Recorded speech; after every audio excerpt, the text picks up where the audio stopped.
Very good evening to all of you. बच्चों, आज का हमारा टॉपिक होगा that is electronic configuration SPDF के टर्म्स में। ये एसपीडीएफ वर्ड आपके लिए नए हैं, इसके टर्म्स में कॉन्फ़िगरेशन सीखना है। तो what is the meaning of configuration? पहले वर्ड समझो। कॉन्फ़िगरेशन एक इंग्लिश वर्ड है, इसका मतलब क्या है? जैसे आप कंप्यूटर खरीदने जाते हो, लैपटॉप खरीदने जाते हो, मोबाइल खरीदने जाते हो, तो वो आपको एक कॉन्फ़िगरेशन बताते हैं। हार्ड डिस्क कितनी है, रैम कितनी है, दिस इट इज कॉन्फ़िगरेशन। ऐसे ही ना एटम के अंदर जो इलेक्ट्रॉन की एक्चुअल पोजीशन है, इसे बताना कॉन्फ़िगरेशन कहते हैं। ठीक है। अब थोड़ा सा 10th स्टैंडर्ड से लेवल बढ़ेगा, थोड़ा सा लेवल। कॉमन सेंस लगाओगे तो कोई लेवल नहीं बढ़ेगा, बहुत इजी लगेगा। 10th स्टैंडर्ड को पहले रिलेट करते हैं। 10th स्टैंडर्ड में आपने कहा कि शेल्स होती हैं, ठीक है। शेल्स हैं आपके पास, लाइक तो बच्चा कुछ कह रहा है क्या, बताओ। ओके, मैंने चैट बॉक्स ओपन कर लिया है। अगर आपको कोई परेशानी आए तो आप चैट में लिख के बता सकते हैं। ओके, तो 10th स्टैंडर्ड के कॉन्फ़िगरेशन को लिंक करते हैं। बेटा 10th स्टैंडर्ड में आपने पढ़ा है शेल्स होती है, मतलब ये न्यूक्लियस है, न्यूक्लियस के बाद फर्स्ट शेल है, सेकंड शेल है, थर्ड शेल है, ऐसे करते हैं। आपने 10th स्टैंडर्ड में पढ़ा है, इसे के शेल कहते हैं, इसे एल और इसे एम कहते हैं, एंड सो ऑन। अल्फाबेट इसके बाद आगे चलती जाती है। तो ये शेल्स का लेवल आपने 10th स्टैंडर्ड में पढ़ा, और वहां आपने 10th स्टैंडर्ड में ये भी पढ़ा था कि के शेल में 2 से ज्यादा इलेक्ट्रॉन नहीं आते। ठीक है, ये आपको याद कराया गया था कि के शेल में मैक्सिमम 2 इलेक्ट्रॉन आते हैं, ज्यादा आते ही नहीं। फिर एल आ गया, एल शेल में 8 इलेक्ट्रॉन आते हैं, आपने ये पढ़ा था। और फिर एम शेल आया, एंड सो ऑन। फिलहाल एम शेल में 18 आ सकते हैं, लेकिन पहले इनिशियली 8 आते हैं, और उसके बाद एन में 2 आते हैं, फिर यहाँ इलेक्ट्रॉन जाते हैं, अप टू 18 तक हो जाते हैं। बट अभी हम शुरू के 18 एटॉमिक नंबर 18 तक बात करते हैं पहले। तो सबसे पहले आप जरा 10th स्टैंडर्ड को ध्यान रखिए, और मैं आपसे 10th स्टैंडर्ड से अगर क्वेश्चन पूछूं कि एटॉमिक नंबर 5 का कॉन्फ़िगरेशन क्या है, तो 10th स्टैंडर्ड का कॉन्फ़िगरेशन था 2 एंड 3, 2,3। ऐसे तो 5 बताते थे, तो 2,3 क्यों किया कि फर्स्ट शेल में 2 से ज्यादा आ ही नहीं सकते, तो बचे हुए आगे भेज दिए। फिर मैंने अगर आपसे कहा 7 का बताओ, तो आपने कह दिया 2,5। 9 का बताओ तो 2,7। फिर 11 का बताओ तो आपने कहा नहीं, अब 2,8,1 होगा। अब 2,9 क्यों नहीं हुआ? आई होप सो आपको क्लियर है, क्योंकि 2,9 मतलब सेकंड शेल में 9 electron, which is not possible. 8 से ज्यादा आएंगे ही। तो ये आपका 10th स्टैंडर्ड था। अब अगर मैं कहूं 13 का बताओ, तो आपने कह दिया 2, 8, 3 एंड सो ऑन। ठीक है, तो ये 10th स्टैंडर्ड था। अब 11th स्टैंडर्ड को देखते हैं क्या चीज चेंज की गई। 11th स्टैंडर्ड में पहली चीज चेंज की गई है कि जो शेल होती हैं, इन शेल के अंदर ओवरऑल एक कंटिन्यूअस प्रोसेस नहीं है, इसके अंदर भी डिवीजन है। जो पूरी शेल आपकी है वो कोई एक शेल नहीं है, उसके अंदर भी पार्ट्स है। जैसे 5th स्टैंडर्ड के बच्चे को सिर्फ ये पता होता है कि एटम होता है, 6th या 7th या उसके आसपास ये बताया जाता है, नहीं भैया जो एटम है एक साथ नहीं है। एटम के अंदर बीच में न्यूक्लियस है, ऊपर इलेक्ट्रॉन बाहर है। फिर शायद आपको 7th में स्टैंडर्ड में बता दिया गया या किसी आसपास के स्टैंडर्ड में कि ये जो न्यूक्लियस है इसके अंदर न्यूट्रॉन प्रोटॉन है, और वो जो बाहर घूम रहे हैं वो इलेक्ट्रॉन। सारे इलेक्ट्रॉन एक साथ नहीं घूम रहे, आपको बताया गया कि पहले के शेल है, फिर एल है, फिर एम। तो जरा ध्यान से देखना, पहले क्या बताया, सिर्फ एटम। फिर क्या बताया, एटम के अंदर न्यूक्लियस बीच में, इलेक्ट्रॉन बाहर। फिर क्या बताया कि जो इलेक्ट्रॉन है वो शेल्स में जा रहे हैं। फिर क्या बताया कि पहली शेल में 2 से ज्यादा नहीं आएंगे, दूसरी शेल में 8 आएंगे। अब क्या बताने जा रहे हैं कि ये जो शेल है ना, शेल इसके अंदर भी डिवीजन है। पूरी शेल एक जैसी नहीं होती कि के शेल पूरी एक जैसी है। के शेल भी किसी सब यूनिट से मिलकर बनी है। तो शेल की सब यूनिट का नाम ऑब्वियसली क्या रखा गया होगा, shells are made up of sub shells. Shell किससे मिलकर बनी है, सब शेल्स। यानी ये जो एल शेल में 8 इलेक्ट्रॉन कहे, के में तो 2 थे, एल में 8, वो आठों एक साथ नहीं है, वो 8 भी 2 लेवल में बटे हुए हैं। तो 4 सबशेल हमने बना रखी हैं, याद रखनी है। एक सबशेल का नाम है एस, एक का नाम है पी, एक का नाम है डी और एक का नाम है एफ। तो एसपीडीएफ 4 सबशेल हमने बनाई हैं। फुल फॉर्म से वर्ड है, एस शार्प वर्ड है, P principal, D diffuse and F is fundamental, लेकिन इन वर्ड्स की कोई जरूरत नहीं है। फिलहाल 4 सबशेल हैं आपके पास, एस पी डी एफ, ये याद करना है। और ये क्वांटम थ्योरी या जो हम पढ़ रहे हैं ना चैप्टर, उसमें एक है that is termed as quantum numbers, वहां से प्रूफ हो जाता है कि भैया जो शेल है उसके अंदर कितनी कितनी सब शेल है, किस शेल में कितनी सब शेल है। बट अल्टीमेटली हमें क्वेश्चंस करने हैं। तो सबसे पहली चीज आपको अगर समझ में आ गई हो कि जो शेल है उसके अंदर भी एक छोटी यूनिट है जिसका नाम है सबशेल, और ये जो सबशेल है इसके अंदर एक और यूनिट देखी गई है जिसका नाम रखा गया है ऑर्बिटल। और ये क्वेश्चन बड़ा फेमस, बड़ा फेवरेट है टीचर्स का। एक्चुअली ना शेल का दूसरा नाम है ऑर्बिट, तो वो पूछ लेते हैं कि ये जो वर्ड ऑर्बिट है और वो जो वर्ड ऑर्बिटल है उसमें अंतर क्या है। 50वां अंतर है, दोनों में बहुत बड़ा अंतर है। ऑर्बिट शेल को कहते हैं और orbital smallest unit of a shell जिसके अंदर इलेक्ट्रॉन प्रेजेंट होते हैं। ठीक है, तो पहला पॉइंट अभी तक हमारा ये आया है, पहला पॉइंट कि shells are made up of subshells. Shell के अंदर एक जो छोटी यूनिट है that is called as subshell. Shell किससे मिलके बनी है बच्चों? सबशेल्स के बनी है। और कितनी सबशेल्स है हमारे पास? 4 सबशेल है, एक एस सबशेल, एक पी, एक डी और एक एफ। एक रैंडम में पीरियोडिक टेबल में आपको अगर दिखाऊं, ये मिटा दूंगा अभी तो देख लो, ये एक्चुअली पीरियोडिक टेबल का एक रैंडम पिक्चर है। और इस रैंडम पिक्चर में बच्चों ये वाला जो हिस्सा है ना, ये जिसको मैंने थोड़ा ब्लूइश करने की कोशिश की है, ये पीरियोडिक टेबल का एस ब्लॉक कहलाता है। दैट मींस यहाँ एस सबशेल का रोल है। और ये वाला हिस्सा जिसे मैंने रेडिश करने की कोशिश की है, ये पीरियोडिक टेबल का पी ब्लॉक कहलाता है। तो पीरियोडिक टेबल ब्लॉक्स में बटी है एसपी, तो कॉमन सेंस है 2 ब्लॉक और होंगे। ये रहा बीच का हिस्सा, ये डी ब्लॉक कहलाता है केमिस्ट्री का, और ये नीचे का हिस्सा ये केमिस्ट्री में कहलाता है एफ ब्लॉक एलिमेंट। तो ये 4 ब्लॉक्स बने हैं on the basis of these 4 subshell. तो हमारी जो पीरियोडिक टेबल है वो बेसिकली इलेक्ट्रॉनिक कॉन्फ़िगरेशन पे ही बेस्ड है। ये जो डिजाइन बने ना कटे फटे, इन्हें नीचे फेंको, इसे इधर इधर इधर, ये कॉन्फ़िगरेशन के बेस पे है। बच्चों जरा कॉन्फ़िगरेशन को अब समझना है। तो पहला पॉइंट हमारा था शेल किससे मिलके बनी है? सबशेल से। सबशेल किससे मिलके बने हैं? ऑर्बिटल से। और बेटा ऑर्बिटल किसी का हो, एसपीडीएफ किसी का भी ऑर्बिटल हो, ऑर्बिटल की मैक्सिमम कैपेसिटी आती है 2 इलेक्ट्रॉन। ठीक है, ऑर्बिटल की मैक्सिमम कैपेसिटी, ये मैक्सिमम है, मैक्सिमम का मतलब है इससे कम भी आ सकते हैं लेकिन इससे ज्यादा नहीं आएंगे। मतलब किसी ऑर्बिटल में 1 इलेक्ट्रॉन भी हो सकता है, लेकिन 1 के बाद 2 हो सकते हैं, 3 कभी नहीं आएंगे। एक ऑर्बिटल में ज्यादा से ज्यादा 2 ही इलेक्ट्रॉन आते हैं, 2 से ज्यादा नहीं आते। तो किसी का भी ऑर्बिटल हो, चाहे वो एस का हो, पी का हो, डी का हो या एफ का हो, एक ऑर्बिटल में 2 ही इलेक्ट्रॉन। तो शेल किससे मिलके बनी है? सबशेल से। सबशेल किससे मिलके बने हैं? ऑर्बिटल से। और हर ऑर्बिटल में कितने इलेक्ट्रॉन आएंगे? 2। यहां तक का वर्ड आपको समझ में आना चाहिए। शेल की छोटी यूनिट सबशेल, सबशेल किससे मिलके बने? ऑर्बिटल से। और किसी का भी ऑर्बिटल हो, चाहे एस पी डी एफ, किसी का भी 2 इलेक्ट्रॉन। लेकिन ये जो एस सबशेल है ना, ये एस सबशेल जो है इसमें मैक्सिमम इलेक्ट्रॉन कितने आ सकते हैं? मैक्सिमम, तो इसमें मैक्सिमम इलेक्ट्रॉन 2 आते हैं। जब ये हम क्वांटम नंबर पढ़ेंगे तो प्रूफ होंगे।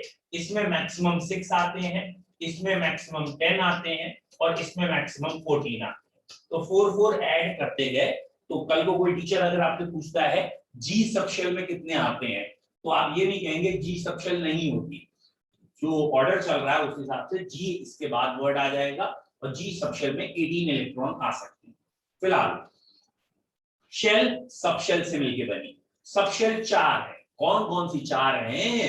हिंदू, मुस्लिम, सिख, ईसाई नहीं है भैया, भाई भाई। यहाँ पे कौन सी 4 सबशेल हैं? S, P, D and F. समझ में आया? एक एस सब शेल है, एक पी है, एक डी है और एक एफ है। मैक्सिमम कैपेसिटी किस सब शेल की कितनी है? एस में 2 से ज्यादा इलेक्ट्रॉन नहीं आएंगे।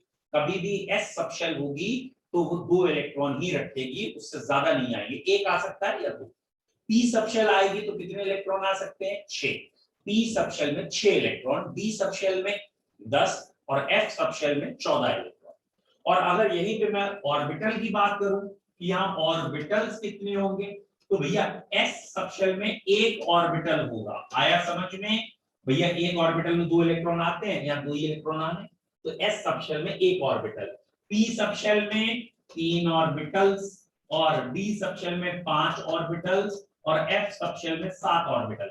ये क्या किया हमने कि एक ऑर्बिटल में 2 इलेक्ट्रॉन आते हैं और टोटल मुझे 6 इलेक्ट्रॉन भरने हैं, तो 3 ऑर्बिटल की जरूरत पड़ेगी। फिलहाल ऑर्बिटल अगर आपको अभी नहीं भी समझ में आता तो फोकस करना ही नहीं, अभी तो शेल और सब शेल पे क्वेश्चंस बनते हैं। मतलब जो हम कॉन्फ़िगरेशन करेंगे वो शेल और सब शेल पे करेंगे। फिर भी एक स्टेप आगे का था तो मैंने बता दिया कि ये 3 वर्ड्स हैं। कौन कौन से 3 वर्ड हैं? एक वर्ड है शेल या ऑर्बिट। शेल या ऑर्बिट को आज से, इसके बाद से सिर्फ नंबर से जानेंगे। यानी अभी तक जिसका नाम के एल एम ये थे, अब वो नंबर में चेंज हो जाएंगे, नाम नहीं बोले जाएंगे। शेल के नंबर बोले जाएंगे 1 2 3 4 5 एंड सो ऑन। शेल आज से आप के एल एम वर्ड देखना धीरे धीरे छोड़ते जाएंगे और अप टू 12 लेवल जब आप आओगे तो शायद आप भूल भी चुके हो कि यार अंदर वाले को के कहते थे, फिर बाद में अल्फाबेट चलती थी। क्योंकि आगे की पूरे स्टडी में आप KLM का बहुत मिनिमम यूज करोगे। आप सीधा शेल नंबर बोलोगे, first shell, second shell, third shell, fourth shell and so on. जैसे आपने अगर देखा स्ट्रक्चर ऑफ एटम चैप्टर हमने पढ़ रहे हैं, या इससे पहले हमने बोर्स थ्योरी, रदरफोर्ड थ्योरी, इनमें कहीं पे भी हमने KL वर्ड यूज नहीं किया, ना ही हम करेंगे आगे। हम सीधा कहेंगे शेल नंबर कि ये फर्स्ट शेल है, ये सेकंड है, ये थर्ड है। तो शेल को सिर्फ नंबर से जानते हैं, याद रखना है। दूसरा पॉइंट, सब शेल कितनी है। दूसरा पॉइंट हमारा सब शेल कितनी है। तो ये रही सब शेल्स। तो सब शेल्स हमारी 4 हैं, एस, पी, डी और एफ। एक था शेल, शेल को सिर्फ नंबर से लिखेंगे। दूसरा पॉइंट सब शेल, वो 4 है। कौन कौन सी? एसपीडीएफ। तो ये ध्यान रखना है, अगर बच्चे मैंने ये लिखा है सपोज 3p, तो आपको समझ जाना है कि यहाँ शेल नंबर 3rd है और सब शेल का नाम बता रहे हैं p है। तो शेल को नंबर से दिखाते हैं, सब शेल को नाम से लिखते हैं। इलेक्ट्रॉनिक कॉन्फ़िगरेशन में 2 ही चीजें दिखाई जाएंगी, शेल और सब शेल। ऑर्बिटल नहीं दिखाया जाएगा तो उसकी चिंता मत करो। तो एक आप शेल वर्ड याद रखेंगे, एक सब शेल। शेल को सिर्फ नंबर से शो करना है और सब शेल को नाम से शो करना है, ठीक है। तो फर्स्ट शेल में कितनी सब शेल हैं या सेकंड में, वो बताते हैं। अब थोड़ा सा 10th से लिंक करो, एक कॉमन सेंस भी लगा के लिंक कर लेना। आपने 10th में पढ़ा है के शेल, जिसको आज की तारीख में मैं 1 कहूंगा। आपने 10th में कहा है के शेल में 2 इलेक्ट्रॉन आते हैं मैक्सिमम, 10th में पढ़ा है। तो अगर के शेल है और उसमें 2 इलेक्ट्रॉन आते हैं, तो इसका मतलब उसके अंदर एक ही सब शेल है, एस। बस दिमाग लगाओ थोड़ा अपना भी, क्यों खाली एस क्यों है, पी क्यों नहीं है? क्योंकि आपको बताया है एस सब शेल में 2 इलेक्ट्रॉन आ सकते हैं मैक्सिमम। पी सब शेल में तो 6 आएंगे, डी सब शेल में 10 आएंगे, एफ में 14 आएंगे। यहाँ 2 ही इलेक्ट्रॉन की तो जरूरत है। तो जिसे आपने 10th स्टैंडर्ड तक के कहा था, उसकी जगह यहाँ 1 कहना है। और यहाँ 1 में अब ये बताना है कि वो 2 इलेक्ट्रॉन एक साथ हैं। हाँ भाई एक साथ हैं, एस में। अब जरा ध्यान दो, यहां से समझ में आएगा। एल में आपने कहा 8 इलेक्ट्रॉन आते, जबकि 11th स्टैंडर्ड में आप इसे ऐसे लिखेंगे 2s and 2p। हाँ भैया समझ में आया, 2s और 2p समझ में आया, 2s 2p। हाँ एक आध बच्चे को शायद समझ में आ गया कि यहाँ 2 इलेक्ट्रॉन आएंगे और यहाँ 6 इलेक्ट्रॉन आएंगे और मिला के ये 8 हो गए। ये 2 जो लिखा है ये शेल नंबर है, ये एस और पी लिखा है ये सब शेल कौन सी है, और ये जो ऊपर लिखा है ये इलेक्ट्रॉन लिखते हैं। तो यहाँ s में 2 ही आ सकते थे, ये 2 यहाँ दिखाए, और ये जो 8 हैं हमारे, ये जो 8 हैं ये 2 लेवल में टूटे हुए हैं। कौन कौन से 2 लेवल में टूटे हैं? 2 और 6 में टूटे हुए हैं। यानी जो सेकेंड शेल होती है, सेकेंड शेल में बच्चों 8 इलेक्ट्रॉन एक साथ नहीं होते। ठीक है, वेरी गुड। तो सब शेल के अंदर का हिस्सा है। एक आध बच्चे ने क्वेश्चन कह रखा था, ठीक है, तो वो अभी हम क्वेश्चन बताएंगे। प्रॉपर डायग्राम पूछा है शेल सब शेल, वो अभी बता रहा हूँ। अभी आप बस ये ध्यान रखो, शेल के अंदर सब शेल है और फर्स्ट शेल में टोटल इलेक्ट्रॉन 2 आते हैं, तो फर्स्ट शेल में एक ही सब शेल है 1s, ऐसे लिखेंगे। सेकेंड शेल में 2 सब शेल हैं, एक s और एक p, तो पहले 2s आता है फिर 2p आता है। ठीक है, तो जैसे आपने 10th स्टैंडर्ड तक सिंपली याद रखा था कि पहले कौन सी शेल है, दूसरी या उसकी कैपेसिटी कितनी है, उसी तरीके से अभी आप सिर्फ इतना याद रखो, सबसे पहले 1s आता है, इसकी एनर्जी सबसे कम है, सबसे पहले इसमें इलेक्ट्रॉन भरे जाते हैं। 1s से ज्यादा एनर्जी 2s की होती है, यानी सेकंड शेल के s सब शेल की एनर्जी, उससे ज्यादा एनर्जी 2p की होती है। तो ये वर्ड याद रखिएगा, पहले 1s में इलेक्ट्रॉन भरेंगे, फिर 2s में, फिर 2p। और वही कॉमन सेंस, s में कभी 2 से ज्यादा नहीं भरेंगे और p में कभी 6 से ज्यादा नहीं भरेंगे। ठीक है, इसके बाद थर्ड शेल आ जाती है, थर्ड शेल का s आता है, थर्ड शेल का p आता है, ये इसके बाद आता है। फिर एक और लिख देता हूं, फोर्थ शेल आती है s, लेकिन फोर्थ शेल के बाद जो एनर्जी आती है वो 3d की होती है। तो अभी आपको खाली शुरू के जो मैंने अभी लिखे हैं 1s 2s 2p 3s 3p 4s 3d, अभी यही का प्रैक्टिस करने हैं और ये रटने हैं। ये कैसे आए हैं, it is known as Aufbau principle, क्योंकि एक आध बच्चे का कल पेपर भी है और वाइवा भी है, तो अभी मैं उसके हिसाब से आपको बता रहा हूँ। अबव प्रिंसिपल कहलाता है जो मैंने अभी लिखा है, AFBAU अबव, ये कहीं के ताऊ नहीं है, अबव इज नॉट अ ताऊ। अबव क्या है? अबव एक वर्ड है जिसका मतलब है टू बिल्ड अप, मतलब जैसे बिल्डिंग बनती है तो पहले फाउंडेशन होती है, फिर ग्राउंड फ्लोर, फिर फर्स्ट फ्लोर, यानी लो लेवल से हाई लेवल पर जाते हैं। ऐसे यहाँ पे ये फर्स्ट शेल लो लेवल है, मतलब इसकी एनर्जी कम है, पहले इलेक्ट्रॉन इसमें भरने हैं, फिर सेकंड शेल के एस सब शेल में भरने हैं, जब वो पूरी तरीके से भर जाए फिर पी में जाना है, जब वो भर जाए फिर आगे जाना है। तो ये ऑर्डर तुम्हें चुपचाप रटना है, एकदम कंठस्थ। 1s 2s 2p 3s 3p 4s 3d 10 बारी बोलोगे तब याद होगा, और तब भी फंबल होगा इधर उधर, वो नहीं होना चाहिए। 1s सबसे पहले, 2s फिर 2p, 3s 3p 4s 3d। कुछ लोग इसे अबव प्रिंसिपल को पढ़ाते समय आपको ये ऐसे बना के दिखा देंगे, बेटा ये बना के दिखाना बड़ा इजी है, 1 2 3 4 5 6 7 ऐसे, फिर ये 2 3 4 5 6 7 3 4 5 6 7 एंड देन 4 5 ऐसे दिखा देंगे। और ये दिखाने के बाद आपसे कहेंगे भैया एरोज बनाओ, ठीक है, एरोज बनाने के लिए कहेंगे, ये सारे एस के कहेंगे ऑर्बिटल्स हैं, ये पी के ऑर्बिटल्स हैं, ये डी के ऑर्बिटल्स हैं, और ये एफ के ऑर्बिटल्स हैं। फिर वो कहेंगे आप एरोज बनाइए। एरोज कहने का क्या मतलब है कि आपने ये वाला स्क्वायर कट किया, ये फर्स्ट एरो आया, 7 ही एरो आएंगे, ये सेकंड कट किया, ये थर्ड कट किया। अब जरा चेक करिए, फर्स्ट एरो को जो आपने कट किया उसमें 1s आया, फिर सेकंड को जब कट किया तो 2s, और थर्ड को जब आपने कट किया तो 2p आया। फोर्थ एरो को जब आप कट कर रहे हैं तो 2p के बाद 3s आ चुका है, सॉरी ये 2p 3s। फिर फोर्थ एरो में क्या आ रहा है, पहले 3p आ रहा है, फिर 4s आ रहा है, ये फोर्थ एरो। फिफ्थ एरो में क्या आ रहा है बेटा, फिफ्थ एरो में आपका आ रहा है 3d 4p 5s and so on, ऐसे ही। फिर सिक्स्थ एरो में कौन आया, और फिर सेवेंथ एरो में कौन आया, एंड सो ऑन। लेकिन आई नेवर प्रेफर दिस कि आप बार बार ये नाटक करें, ये बनाएं। मैं आपको इसका एक शॉर्टकट बता दूंगा, उससे डायरेक्ट आपको याद ही हो जाएगा, ठीक है, ठीक है। तो ये धीरे धीरे अभी आपको क्लियर होगा बेटा, बहुत जल्दबाजी मत कीजिए।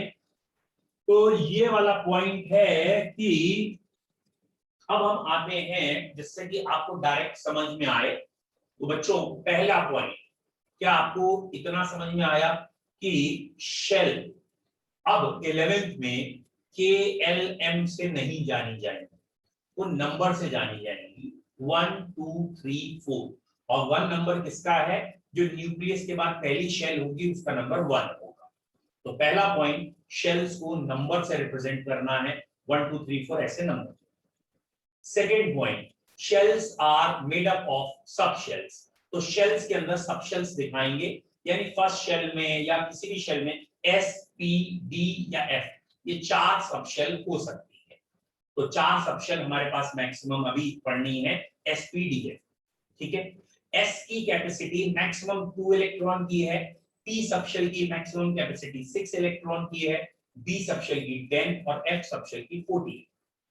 जैसे आपने 10th स्टैंडर्ड में याद किया था कि भाई K में 2 से ज्यादा नहीं आते, L में 8 से ज्यादा नहीं आते। अब आपको एक ऑर्डर वैसे ही याद कर लीजिए कि इलेक्ट्रॉन के भरने का जो सब शेल्स और शेल्स का ऑर्डर है वो क्या है, कि सबसे पहले हम भरते हैं फर्स्ट शेल की S सब शेल। सबसे पहले इलेक्ट्रॉन फर्स्ट शेल में जाता है और फर्स्ट शेल में सिर्फ S सब शेल है। फिर इलेक्ट्रॉन सेकंड शेल में जाता है S सब शेल में, फिर सेकंड शेल की P सब शेल में, और इसके बाद इसमें, फिर इसमें और इसमें, फिर इसमें। तो इतने अगर आप याद कर लेंगे तो आपको इजी लगेगा। तो आप ये ऑर्डर पूरा याद करेंगे, 1s 2s 2p 3s 3p 4s 3। Third point, अब मैं इसे एग्जाम्पल से चेंज कर रहा हूं और एग्जाम्पल के बाद भरना बताऊंगा। पहला एग्जाम्पल क्या है, लेट्स सपोज ये एक कैनाल सिस्टम है, ये एक हल्का सा स्लोप है, कैनाल सिस्टम है। कैनाल सिस्टम अभी समझ में आएगा क्या कहना चाह रहा है, ठीक है। सपोज ये कैनाल सिस्टम है, ठीक। ये यहाँ ये कैविटीज बनी है, कैविटीज समझते हो ना, एक पॉट्स लगाए गए, अर्दन पॉट्स है, और इस पॉट की कैपेसिटी 2 लीटर लिक्विड की है, ये भी 2 लीटर लिक्विड, इसके लिए 6 litre liquid 2 litre, then again 6 litre 2 litre और 10 लीटर, ये लिक्विड ऐसे आ सकते हैं, ठीक है। ये एक पाइप है और इस पाइप के कैनाल में यहाँ पॉट्स लगे, ठीक है, कॉमन सेंस। अब मैं कह रहा हूं आपसे कि मैंने यहां से लेट सपोज 6 लीटर लिक्विड भेजा है, ये रहा हमारा फर्स्ट पॉट, कलर चेंज कर दे रहा हूं, ठीक है। ये है हमारा फर्स्ट पॉट, ये सेकंड, ये थर्ड, ये फोर्थ, ये फिफ्थ, ये सिक्स्थ और ये सेवंथ। मैं आपसे कह रहा हूं कि मैंने 6 लीटर लिक्विड भेजा है यहां से 6। तो ये 6 लीटर लिक्विड कहां जाएगा, पॉट नंबर 1 में, पॉट नंबर 2 में या पॉट नंबर 3 में, बताइए कहां जाएगा ये 6 लीटर लिक्विड, पॉट नंबर 1 में, पॉट नंबर 2 में, पॉट नंबर 3 में, किस में जाएगा, लिख के बताओ। वेरी गुड पलाश, ये 6 लीटर तीनों में ही जाएगा, क्योंकि 6 लीटर है तो भैया यहां से क्या कूद के यहां चला जाएगा, ये 6 लीटर का पॉट है, क्या कूद के चला जाएगा, जाएगा तो यहीं से लिक्विड, और जब यहां से जाएगा तो पहले ये भर जाएगा तभी तो ये आएगा, और जब ये दोनों भर जाएंगे तभी तो ये आएगा। और it is a common sense. अब मैं अगर आपसे पूछूं कि थर्ड वाले पॉट में कितने लीटर लिक्विड जाएगा, थर्ड वाले पॉट में, वेरी गुड, दोनों तीनों ही पॉट में 2-2 लीटर्स जाएगा। भैया ये 2 लीटर भर जाएगा तब आगे जाएगा, ये 2 फिर भर गया फिर आगे गया, टोटल 6 लीटर था, 2 + 2 + 2 ही तो 6 हुआ। अब जरा सोच के बताना कि अगर मैं कह रहा हूं कि यहां से मैं टोटल लिक्विड छोड़ रहा हूं, लेट सपोज 11 लीटर, और ये कैपेसिटी आपके सामने लिखी है, ये लिखी है 2 लीटर, ये लिखी है 2 लीटर, ये 6 लीटर, ये 2 लीटर, 6 लीटर 2 लीटर 10 लीटर। अगर 11 लीटर मैंने भेजा है तो फोर्थ पॉट में कितने लीटर जाएगा, तो फोर्थ पॉट में कितने लीटर जाएगा, वेरी गुड, बिल्कुल सही है बच्चों, फोर्थ पॉट में 1 लीटर जाएगा, वेरी नाइस। तो यहाँ 11 लीटर में से 2 इसमें गया, 2 इसमें और 6 इसमें, 10 यहाँ मैनिपुलेट हो गया, एक बचा वो यहाँ है। Is it clear? तो जिन बच्चों को ये पॉट का ट्रांजैक्शन समझ में आ गया, भैया इस पॉट का नाम था 1s, भैया इस पॉट का नाम है 2s, भैया इस पॉट का नाम है 2p, जे है 3s, जे है 3p, जे है 4s, ये है 3b। तो ये जो मैंने डायग्राम बनाया है पॉट से रिलेट करने के लिए, ये बेसिकली कॉन्फ़िगरेशन दिखाने के लिए है। अब आपको मैं समझा रहा हूं कि ये एग्जांपल अपने दिमाग में थोड़ा सा पिक्चर रखो, थोड़ा सा, तो आपको समझ में आएगा। ये था हमारा order 1s 2s 2p 3s 3p 4s 3d, ये रट लीजिए ढंग से 1s 2s 2p 3s 3p 4s 3d। अब मैंने आपसे कहा कि हमें 6 इलेक्ट्रॉन भेजने हैं, यानी किसी का एटॉमिक नंबर 6 है, तो आप कैसे भरेंगे? तो बच्चों ये 1s जो है इसमें 2 इलेक्ट्रॉन आएंगे, इलेक्ट्रॉन्स का नंबर सुपरस्क्रिप्ट्स यानी ऊपर लिखा जाता है, 1s के ऊपर 2 लिखा तो 1s में 2 इलेक्ट्रॉन आ गए, ये कहना चाहते हैं। 2s के ऊपर 2 लिखा, दैट मींस हमारे पास टोटल 4 इलेक्ट्रॉन आ चुके हैं, 4 में से 1s में 2 और 2s में भी 2 आ गए। इसके बाद 2p लिखा और अभी हमारे पास टोटल 6 में से 4 यूटिलाइज हो गए हैं, तो 2 इलेक्ट्रॉन बचे हैं, तो वो 2 यहां आ गए, इसलिए 1s 2 2s2 एंड 2p2 आया। फिर मैंने आपको एक बताया था 11 का क्वेश्चन, तो वो 1s2 2s2 2p6 and 3s1 होगा। यहां 2 इलेक्ट्रॉन आएंगे, फिर यहां 2, फिर यहां 6, फिर यहां 1। ऐसा क्यों हुआ? क्योंकि s की कैपेसिटी 2 से ज्यादा नहीं है, p की कैपेसिटी 6 से ज्यादा नहीं है। बच्चों अगर आप लर्न कर लोगे ना ये 1s 2s 2p 3s 3p 4s 3d, तो बहुत इजी लगेगा इलेक्ट्रॉनिक कॉन्फ़िगरेशन करना। एक आध बच्चे ने क्वेश्चन किया है क्या इसे लर्न करना जरूरी है? बेटा इसके भी हम ड्राइंग बना सकते हैं, शॉर्टकट दे सकते हैं, बट पहला जब हम एकदम बेस पढ़ रहे हो तो हम चाहते हैं कि वो क्रिस्टल क्लियर हो, उसमें कंफ्यूजन ना हो, तो इसको आप पहले अभी लर्न करिए। इसका जब आप क्वांटम नंबर्स, बोर थ्योरी ये सब पढ़ लेंगे तो आपको रीजंस भी मिल जाएंगे, समझ में आएंगे। अभी आप इसे लर्न कर लें तो ज्यादा अच्छा रहेगा। अब आपको कॉन्फ़िगरेशन कराना है, ठीक है? हाँ बेटा डायग्राम भी है, लेकिन अभी डायग्राम से मत करिए, नहीं तो कंफ्यूजन बढ़ेंगे, ठीक है? अभी जब वो सीक्वेंस में आएगा ना बोर थ्योरी, फिर हाइजेनबर्ग अनसर्टेनिटी प्रिंसिपल या that is de Broglie equation, उसके बाद क्वांटम नंबर से कॉन्फ़िगरेशन निकाले गए हैं। तो अभी हम क्वांटम नंबर तक जाए बिना ही आपको करा रहे हैं, तो अभी थोड़ा सा लर्न कर लो। और अब जरा कॉन्फ़िगरेशन में आपको लिख के दिखा रहा हूं एटॉमिक नंबर 7 का, ठीक है? एटॉमिक नंबर 7 का कॉन्फ़िगरेशन मैं लिख रहा हूं, ऑब्वियसली मैं गलत लिख रहा हूं, तो आपको बताना है इसमें गलती क्या है, ठीक है? मैंने लिख दिया 1s7, क्या ये सही है कॉन्फ़िगरेशन? ऑब्वियसली नहीं सही है, अधिकतर बच्चे पकड़ लिए हैं, कोई बात। अगला कौन, इसी को मैं दोबारा लिख रहा हूं, ये मेरे को लिखना चाहिए था 1s2, ये मुझे लिखना चाहिए था 1s2 2s2 और 5 7। क्या अब सही है ये? वेरी गुड, बहुत बढ़िया बच्चों, समझ में आ गया, ये भी गलत है। फिर मेरे को ये लिखना चाहिए था 1s2 2s2 एंड 3s2, क्या ये सही है? क्या ये सही है? ये भी गलत है, वेरी गुड। क्या ये सही है? 1s2 2s2 2p2 and 3s1, क्या ये सही है? अरे वेरी गुड, ये भी गलत है।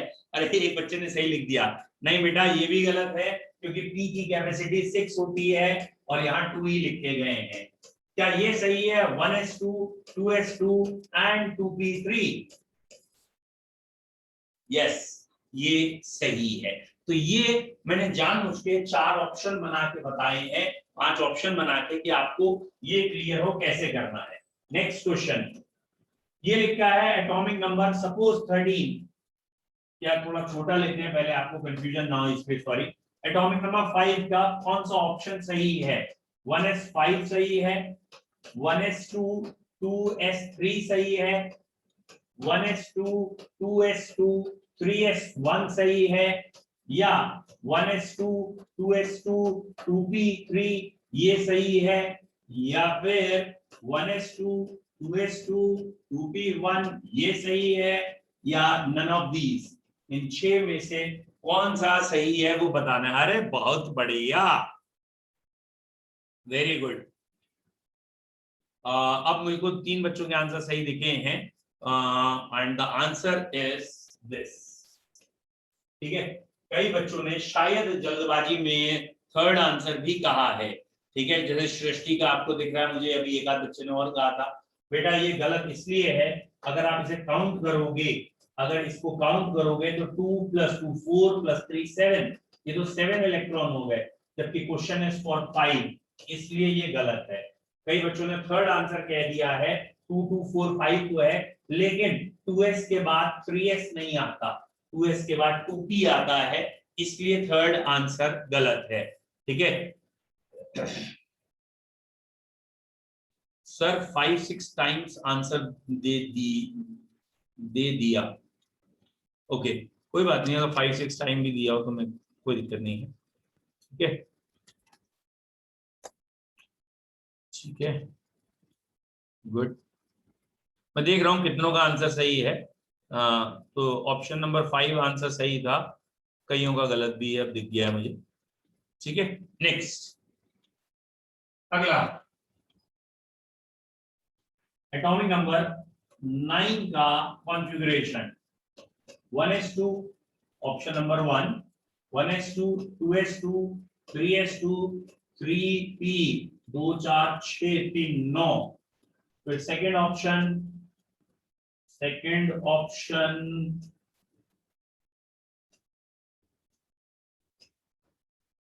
1s2 2s2 and 2p2 and 3s2 3p1। Third option 1s2 2s2 2p5 2p5 में 9 लग रहे हो गए। Fourth option 1s2 2s2 2p4 4 4 8 और 3s1। बताइए भैया कौन सा आंसर सही है? बहुत बढ़िया बेटा। देव, आपने सेकंड ऑप्शन क्यों कहा है? हर्षिता ने फोर्थ क्यों कहा है? इन दो बच्चों का मुझे समझ में नहीं आया, और बाकी सबने थर्ड ऑप्शन कहा है। एक ने सेकंड कहा है, पता नहीं किस हिसाब से। भैया ये 2 है, ये 2 है, लेकिन पी में तो 6 आते हैं, तो पी में 2 गलत है, इसलिए गलत है। एक बच्चे ने फोर्थ ऑप्शन कहा है, ये क्या है भैया, 2p में 4 कैसे आ जाएंगे? तो हो सकता है वो टाइपिंग एरर हो। तो यहाँ थर्ड आंसर सही है। ठीक है, थर्ड इज करेक्ट। ठीक है, आई होप सो ये वाले कॉन्फ़िगरेशन आपको थोड़े बहुत समझ में आ रहे हैं। अब आप करके दिखाएंगे। ठीक है, वेरी गुड बेटा। ठीक है, आप सही करिएगा अगली बार से टाइपिंग में भी। ठीक है, अब आप कोशिश करिए खुद अटेम्प्ट करने की। दैट इज, पहले हम स्मॉल से चलेंगे। एटॉमिक नंबर लेट सपोज हम पहले लेके चल रहे हैं 4, इसका कॉन्फ़िगरेशन। 4 के बाद 8, 8 के बाद 12, 12 के बाद 16 और 16 के बाद 20। तो ये 5 कॉन्फ़िगरेशन मैंने आपको दिए हैं। आप एक एक करके अपने, अगर कोई नोटबुक लेके बैठे हैं तो उसमें कर लीजिए। 4 8 12 16 एंड 20। ठीक है, एक सेकंड बच्चों है। हेलो, नमस्कार सर। हाँ जी, हाँ जी, बताइए।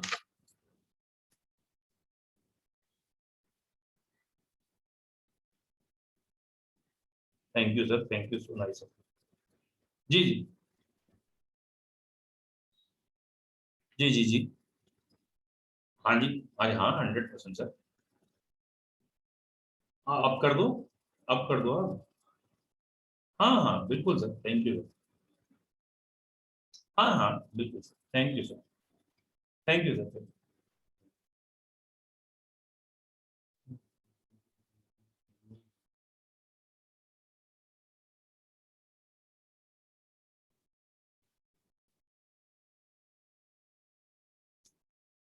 बच्चों आंसर आपके मैं चेक कर रहा हूं, आप बेफिक्र रहें। और ऑब्वियसली मुझे दिख रहा है, जैसे खुशबू गंगवार 8 आपने लिखा है, प्रांजल, उत्कर्ष, ये सब सही लिख रहे हैं। ठीक है, कोई जरूरी नहीं है कि आप पावर में चेंज करके लिख के दिखाएं। अगर आप 1s के बाद 2 लिख रहे हैं तो मुझे समझ में आ रहा है, डोंट वरी, आप वैसे ही लिखें। बट एक बच्चा, हाँ खुशबू, इन्होंने वाकई में सुपरस्क्रिप्ट में भी लिख के दिखा दिया। हाँ, एक और बच्चे ने भी मतलब सबस्क्रिप्ट सुपरस्क्रिप्ट में लिखना इन्हें आता है। Very good, good. लेकिन अब ये और बच्चे भी देना, अभी सम्यक एंड खुशबू, प्रांजल और आशुतोष, वेरी गुड आशुतोष, नूपुर, ठीक है, ये Aditya, good Aditya, very good Aditya Vajpayee से पहले भी एक बच्चे ने दिया है, ओके वेरी नाइस। अब आपके जिम्मे मैं कर रहा हूं, मतलब मैं आंसर सही लिख रहा हूं बोर्ड पे। बेटा खुशबू, अब आपका लास्ट गलत हो गया, 3s में 1 लिख के आपने 3p में 1 लिख दिया है, ये गलत है। अदिति बेटा आपने आंसर कहाँ है इनका, अदिति का बेटा आपने अपना नाम ही लिख के भेज दिया मुझे लग रहा है। सर आपने आदित्य पढ़ा था। ओह सॉरी सॉरी सॉरी, ठीक है चलिए, अब मैं आंसर लिख रहा हूं आप, और ये भी आंसर बहुत बढ़िया, Harshita very good, very nice, सारे सही हैं आपके अभी तक के, 12 तक आपने लिख के भेजे, वेरी गुड। अब मैं लिख रहा हूं आंसर, आप चेक करिए, आप देखिए आपका कोई गलत है नहीं है। पहले 4, अच्छा मैं जब लिख रहा हूं तो आप आपका ध्यान इधर रखने के लिए कोई एक आध में गलत लिख दूंगा और मैक्सिमम सही लिख दूंगा, जो मैं गलत लिखूंगा आप उसे बताएंगे कि कहां गलती है, ठीक है। ठीक, 4 को देख रहे हैं 1s2 2s2, 8 को देख रहे हैं 1s2 2s2 2p4, 12 को देख रहे हैं 1s2 2s2 2p6 3s2, 16 को देख रहे हैं 1s2 2s2 2p6 3s2 and 3p4, 20 को देख रहे हैं 1s2 2s2 2p6 3s2 3p6 and 4s2। Check करिए, सारे के सारे मैंने लिख दिए हैं 1 2 3 4 5, और किसमें आपको लगता है या कौन सा गलत है, आपको किसमें प्रॉब्लम है, व्हाटएवर वर्ड्स कुछ भी यूज कर लीजिए, कौन सा गलत लग रहा है, किसमें आपको प्रॉब्लम है बताइए। एक बच्चे ने बस अभी तक कहा है ओके ओके ओके, ठीक है, वेरी नाइस बेटा, सारे सही लिखे हैं, कोई गलत नहीं लिखा, वेरी गुड, ठीक है। बस जब हम कहते हैं ना कि इसमें से गलती निकालो, तो एक ब्रेन में जो न्यूरॉन्स नर्व्स है ना वो ज्यादा एक्टिव हो जाते हैं, कहते गलती बतानी, अच्छा तुम्हारी गलती बतानी, अच्छा। अब प्रैक्टिकली सोचो, जुम्मा जुम्मा तो हुए ही पड़े हुए तो तुम गलतियां निकाल रहे हो यार, है ये कितनी शर्मनाक बात है। फिर all are correct, very good बेटा, सारे सही हैं। एक आध बच्चे ने 20th वाले पे कहा था, तो आपको ऑर्डर शायद याद नहीं रहा हो, 3p के बाद 4s आता है और 4s में 2 इलेक्ट्रॉन आते हैं, ठीक है। तो इसी को थोड़ा और आगे बढ़ाते हैं, इसमें कोई भी बच्चे ने ज्यादा क्वेश्चनिंग नहीं की है, तो आगे बढ़ा रहे हैं। Atomic number 24 and atomic number 29, बच्चों ये दोनों क्वेश्चंस आपके लेवल में वेरी इंपॉर्टेंट है, इंपॉर्टेंट नहीं वेरी इंपॉर्टेंट है, और ये आपके स्कूल का टीचर पूछेगा गारंटेड, क्योंकि दे आर एक्सेप्शंस, यहां एक्सेप्शंस है। तो 24 और 29 का आप लिखो, फिर मैं आपको एक्सेप्शन बताता हूं क्या है। 24 और 29 में आपसे गलती होगी और ऑब्वियसली इसी गलती का स्कूल के टीचर फायदा उठाएगा या वो आपको बार बार टोकेगा। तो 24 और 29 को देखते हैं। अरे वेरी गुड, बहुत बढ़िया, पहले तो तैयार बैठा भाई प्रांजल, तू तो कर पढ़ा के बैठा है, वेरी गुड। प्रगति आपको मैं बताऊंगा अभी, प्रांजल तो पढ़ा लिखा बच्चा है इसका मतलब है, वेरी गुड। 24 का जो कॉन्फ़िगरेशन हम लिखते हैं 1s2 2s2 2p6 3s2 3p6, और हमें लिखना चाहिए इसके बाद 4s2, हमें लिखना चाहिए इसके बाद 4s2 एंड 3d4, ये लिखना चाहिए, बट ये एक्सेप्शन है, ये गलत है, हमें यहां ये लिखना चाहिए, और इसका सही आंसर है यहां के बाद 4s1 और 3d5, ये इसका सही है।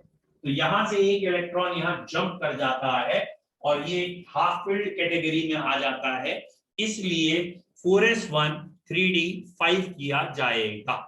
उत्कर्ष बेटा आपने 4s2 3d2 क्यों लिखा है, क्योंकि 24 है, काउंटिंग सही करिए, तो 24 में अगर आप 4s2 3d4 लिखेंगे तो भी लगेगा चलो पढ़ रहे हैं आप, लेकिन अगर आप 4s2 3d2 लिखेंगे तो गलत होगा। तो बता रहा हूं मानस बेटा एक सेकेंड कि ये जो 24 वाला है, इस 24 का जब हम कॉन्फ़िगरेशन करते हैं तो 3D में 4 आते हैं। काउंट करिए आप, यहां से काउंट करिए 2 to 4 6 10 12 18 20 24, तो 3D में 4 आ रहे हैं। बट 3D का 4 अनस्टेबल होता है और according to half filled full filled concept है। तो अभी आप ज्यादा मत सोचो क्योंकि कल पेपर है आपका, आप बस इतना ध्यान रखें जिनका कल पेपर है मैं उनके लिए कह रहा हूं कि यहाँ 4s2 से एक इलेक्ट्रॉन d में जाता है जिससे d में 5 या 10 हो जाए। d में 10 मैक्सिमम कैपेसिटी है, इसे कहते हैं फुल फील्ड, और d में 5 कैपेसिटी को कहते हैं हाफ फील्ड। तो ये इलेक्ट्रॉन का ट्रांजैक्शन इजीली हो जाता है इसलिए। तो 24 में और ऐसे ही 29 में, ठीक है, इसमें अब ज्यादा डिटेल नहीं करनी है आपने, 1s2 2s2 2p6 3s2 और इसके बाद 3p6, और अगर मैं सही लिखूं सीधा है तो 4s1 3d10। तो 29 में ये एक्सेप्शन याद रखिए, 4s1 3d10। बच्चों इसमें आप ये होता है तो इसलिए अभी याद कर लो, बाकी किसी को फंसाना है या कोई टीचर आपसे अगर ज्यादा वो कर रहा है ना कि हाँ ये एक्सेप्शन है ये बताओ, तो करेगा तो आप उसे और अच्छा फंसा सकते हैं। ठीक है, मैं बता रहा हूं, इसका मतलब ये नहीं है कि मुझे से पूछने लगो, मतलब मुझे फंसा, समझ में आ रहा है? मैं आपको खाली बता रहा हूं कि अगर कोई टीचर ज्यादा ही करे तो आप उसको क्या कह के समझा सकते हैं कि बताइए ये 1s2 2s2 2p5 जब हुआ था तो इलेक्ट्रॉन क्यों नहीं कूदा, तो यहाँ पे 1 और 6 क्यों नहीं हुआ। अगर कोई टीचर आपको ज्यादा तंग करे तब, ठीक है, वो इसी में हिल जाएगा, यार मैंने तो आज तक सोचा ही नहीं ये क्यों नहीं हुआ। इसका आंसर मुझे पता है इसलिए मैंने तुम्हें बताया, पहले सोचना आप, फिर आपसे डिस्कस कर लेंगे। एक्चुअली ये सेम शेल का ट्रांजिशन है या हो सकता है, और अगर कोई टीचर आपको ये आंसर बता ले गया, सेटिस्फाई कर ले गया, तो उसके लिए फिर दूसरा क्वेश्चन आपके लिए है कि अगर 28 एटॉमिक नंबर रखें तो सीधा 4s 0 क्यों ना कर दें और 3d 10 क्यों ना कर दें। ठीक है, ये वाला क्वेश्चन आप पूछ सकते हैं और ऐसा नहीं होता तो ये एक्सेप्शन पूछ सकते हैं। और उस समय 99.9% टीचर्स, 99.99% टीचर एक ही बात कहते मिलेंगे, पहले वो तुम्हारा क्वेश्चन सुनेंगे समझेंगे ये एक्सेप्शन होता है, लेकिन उन्हें मालूम है अगर वो इतना वर्ड कहेंगे तो बच्चा पीछे पड़ जाएगा, ये तुम आगे पढ़ोगे, ये मैं तुम्हें आगे पढ़ाऊंगा। अब कब आगे पढ़ाएगा ये बता, चैप्टर ये है, अगले किसी चैप्टर से लिंक है नहीं और तू हमें बना रही है, मजे ले रही है हमसे, कहीं आगे पढ़ाऊंगा, पढ़ाएगा कब आगे, किस चैप्टर पढ़ाएगा ये बता। जैसे टीचर कहे ना आगे पढ़ाऊंगा तो आप सर ये कौन से चैप्टर में आगे पढ़ाओगे, कहां से लिंक करके पढ़ाओगे, अप टू 12 किस चैप्टर में इस चीज का एक्सप्लेनेशन दोगे।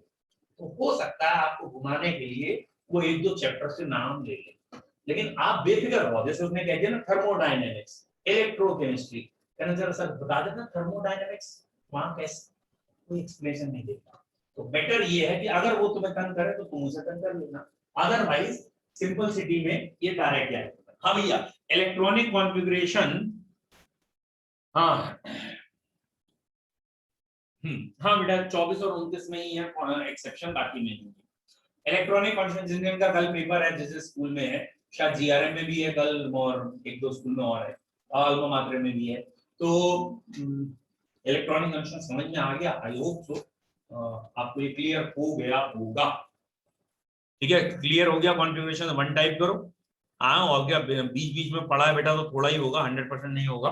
ठीक है, एक्सेप्शन से पहले का तो क्लियर हो जाना चाहिए। ठीक, वेरी गुड। चलिए आज इतने ही रखते हैं, अब कल जिसका भी पेपर है बेस्ट ऑफ लक वो दे दे। ठीक है, कल हम इसको थोड़ा और एक बार शाइन करें। Thank you sir. Thank you sir. Thank you sir. Thank you.